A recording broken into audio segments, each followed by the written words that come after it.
There have been so many characters to come out in this game that are stepping stones in completely ruining it. If you've noticed, I haven't really said anything about Genshin Impact recently. That's mostly because I feel like they've been behaving over there. And now don't get me wrong, the game isn't amazing or anything, but they haven't been doing anything as bad as what we're about to get to today. Star Rail, on the other hand, is making the worst decisions possible that could affect the gacha space overall. I kind of hate that I locked myself in this Star Rail bubble because I've been making so many videos about the game, but it is what it is. I can't help it whenever I see a game with infinite potential completely falling off because they want to make 100 million instead of 80 million next month. The HSR devs right now are probably like, oh yeah, you know that summon meta that completely ran the game for like a year and a half and created a ton of must pull units in the game when you barely get any pulls as a free to play? Well, yeah, we're just gonna make the elation path 10 times worse. And then I considered even covering leaks,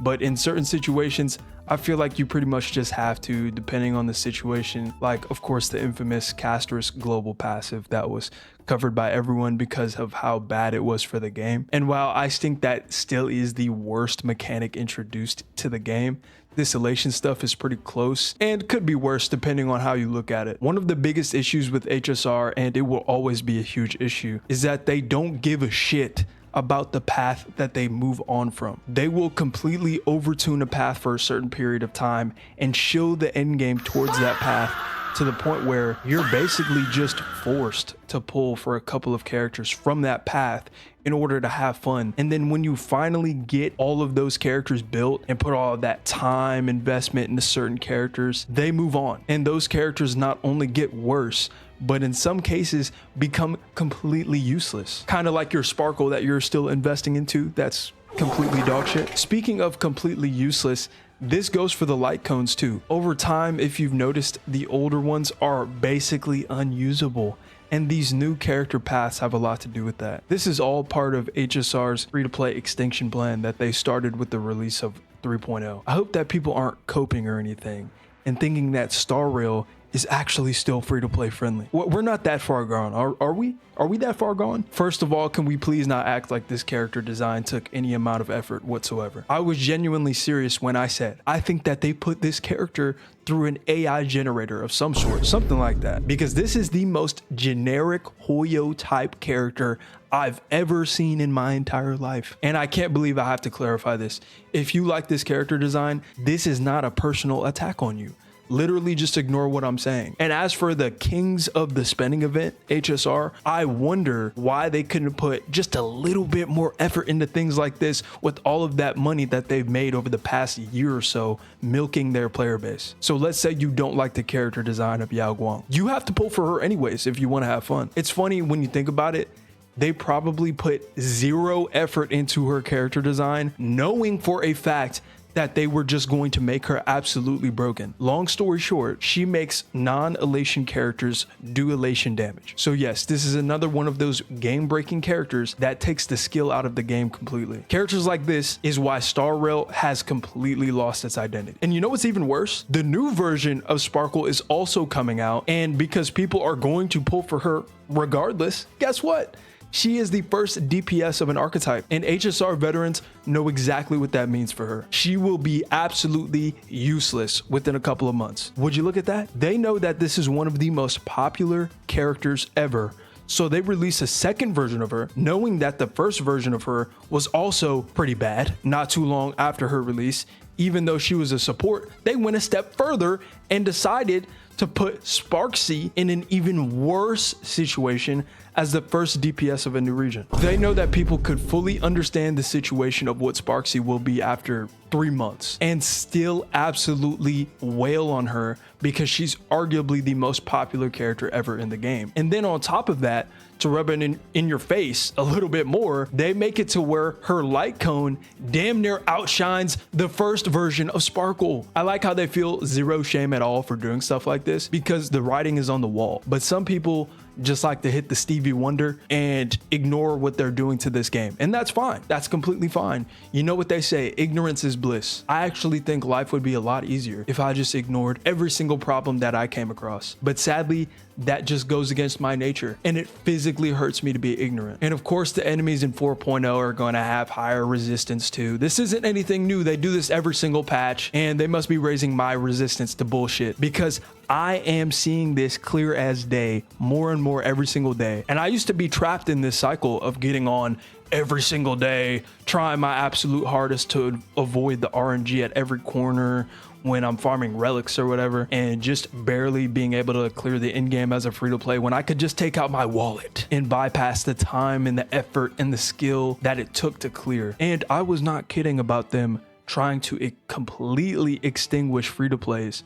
Obviously, it's always been known that these type of games won't cater to the free-to-play in the first place, but when you're actively trying to push them away, that's a problem. And when it comes to the elation path and not scaling with damage percent, you basically make all of the free-to-play supports way worse, because you're trying to force people to use this new elation support and the ones to come. We can act like this isn't a problem right now, but this type of stuff is what makes the game so much worse, because they see that people are okay with such free-to-play unfriendly additions to the game. And it's funny because the pattern of Genshin copying HSR and then HSR copying Genshin has continued just like I thought it would. And guess what? It will never stop. It's going to happen forever. Just like a lot of people have already pointed out, elation is looking very similar to the lunar reaction damage from Nodcry and Genshin. And if you really want to look deeper into it, Yao Guang is just basically what Colombina does. And they didn't even try to hide it this time. They are literally just copying Genshin Impact here. Colombina also converts any type of reaction into a lunar reaction, because that is the shield mechanic of the region that you have to pull for if you want a chance in this endgame. So if you're sitting there crying after you spent $500 on Colombina, she is converting those tears, right, those tears that you're crying, into lunar reaction damage. And at least you'll be able to clear easily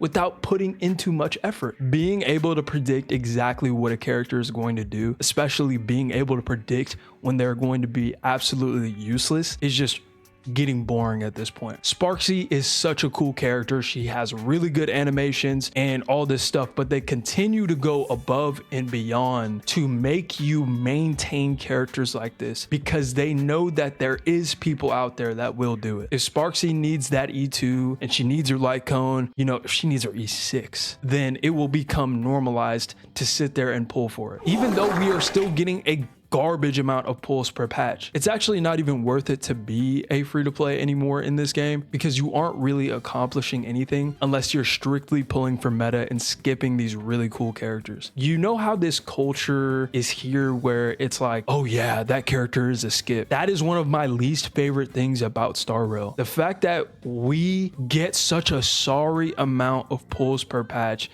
and the fact that the light cones and potentially eidolons are such must pulls that you literally can't waste a single pull on something you actually like. And then in the past, as a casual, it was understandable why you would want to play this game. The animations and the designs are top tier. Hoyo has always had great polish in their games, but that is definitely going to change in 4.0 because of everything that they're going to have to change when it comes to the story. The story is going to be completely horrible. Like, come on, let's not cope. We don't have to sugarcoat it. We know it's gonna be bad. We know the story is going to be bad. If you want to play a game for story, then you might as well play that AI slop Clair Obscure. Obviously that's a joke. So your word of the day today, damn, I don't even remember what I was gonna say. Editor, can you cut this part out? You better not just be letting me sit here in awkward silence. I know you're not letting me sit here in silence, bro. Oh yeah, your word of the day is Colombina. So I did say that Genshin hasn't been looking too bad recently, but I will say I'm very disappointed with Colombina. As if you've watched any of my videos before, you know that this character could have brought me back to the game, but somehow Hoyo has made one of the most anticipated characters ever pretty underwhelming. I usually don't even complain about animations, but are we for real with these animations? Like, were they on a budget when they designed these or something? Because they look so low effort, especially for a character of this caliber. I might even have to make an entirely separate video on this, but I think you guys get the drill at this point. She is extremely overpowered and basically a must pull that ignores the mechanics of the game, because the developers decide to take the lazy route to make a character strong, and then on top of that, make it to where a character like this requires other Nodcry units for her potential. I will say that the power creep in Genshin will probably, and I'm saying probably, will never be as bad as Star Rail, but at this point, you never know. I also thought that Genshin would never have power creep this bad in general, so it looks like nothing is off the table when it comes to making money for Hoyoverse. Anyways, tell me what y'all have been up to recently. I'm always curious to know what y'all are doing, what games you're playing, what games you're looking forward to. You know, I'm looking forward to Atlanta. I can't wait for Atlanta. But yeah, anyways, thank you guys for watching this far. If you have, do the Q today. Peace.